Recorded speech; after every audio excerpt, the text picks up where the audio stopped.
We now are learning more and more about what was actually a coordinated plan to send fraudulent electors in multiple states to Washington, D.C. to try to steal the election from Joe Biden.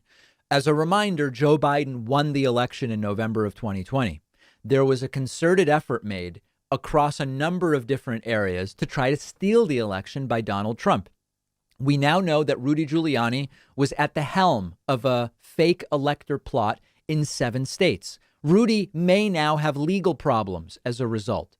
CNN reporting Trump campaign officials led by Giuliani oversaw efforts in December of 2020 to put forward illegitimate electors from 7 states that Trump lost, according to 3 sources with direct knowledge of the scheme. The sources said members of Trump's former campaign team were far more involved than previously known, a core tenet of the broader plot to overturn Joe Biden's victory on January 6th. Giuliani and allies coordinated the nuts and bolts of the process on a state-by-state level, the sources told CNN.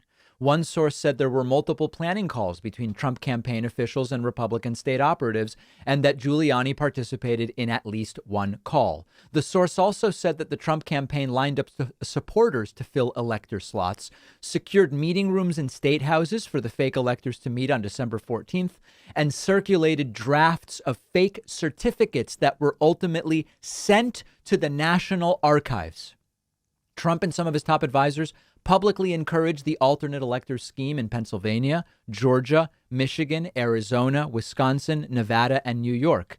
But behind the scenes, Giuliani and Trump campaign officials actively choreographed the process, the source said. They were going to try to dump in big, massive dumps, fake electors to vote for Trump instead of Biden.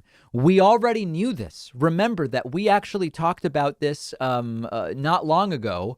One of the Republican lawmakers who signed the fake Arizona document was State Representative Jake Hoffman. He was confronted about this and said, who organized this? Who told you to show up that day and sign this fraudulent document?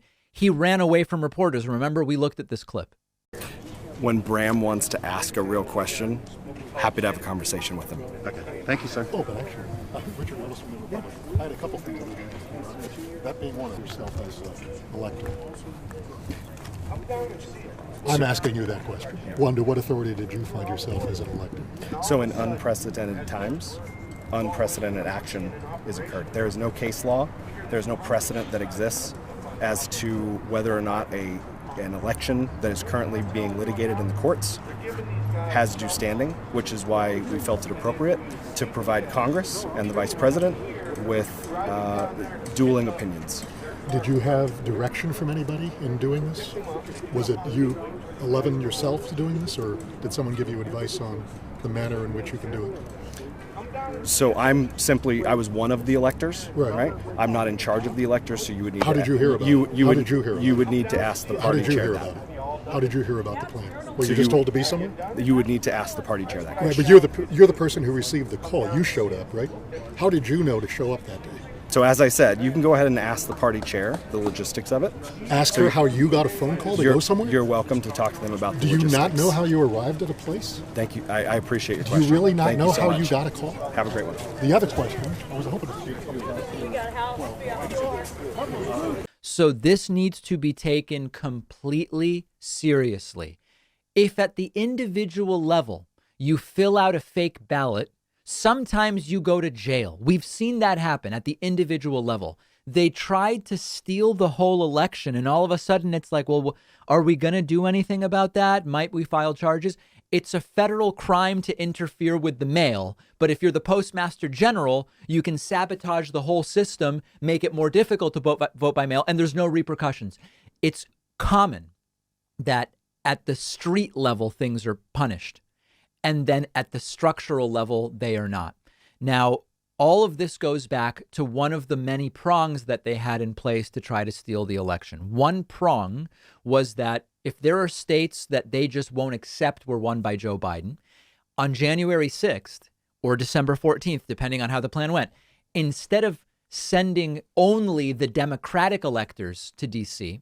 What Republicans wanted to do was send an alternate slate of electors, and they wanted to force Mike Pence, when it came time for Arizona's votes to be counted, for example, for Mike Pence to say, because the results of Arizona seem fake. I mean, I don't even know how you say it and not sound like a complete authoritarian clown.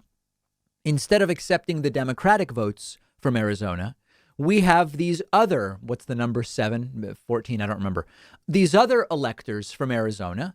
Well, how do you vote? We vote for Trump. That was the plan. Now, that plan failed.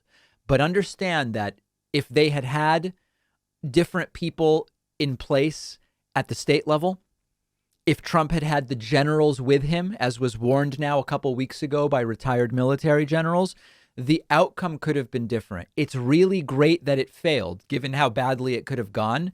But this was a plan for a complete coup, including possibly declaring a state of emergency was being floated, trying to get the military to enforce a different winner, fake electors, flipping states by pressuring secretaries of state. They are going to try it again. We just saw. They don't even know. Joni Ernst asked, what are 3 things you would do? She has nothing. So they're not trying to win on policy. They are going to try this again, and we have to be ready for it. And we'll have more on this on our Instagram. Find us on Instagram at David Pakman Show. One of our sponsors is Kamikoto, making elegant, high-end, beautiful Japanese steel kitchen knives using traditional techniques from Honshu, Japan. I've been a big fan of Japanese kitchen knives for a long time. They have some great advantages. When you look closely at a Kamikoto knife, you see the quality of the ironwork. They only use Japanese steel. Every knife comes in a perfect heavy-duty ash wood box, makes storage really easy.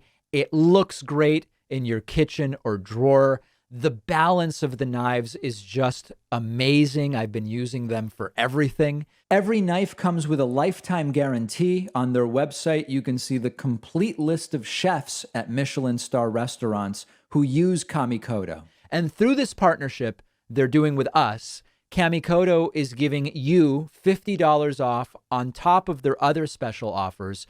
Just go to kamikoto.com/Pakman and use the code Pakman for $50 off. The link is down below.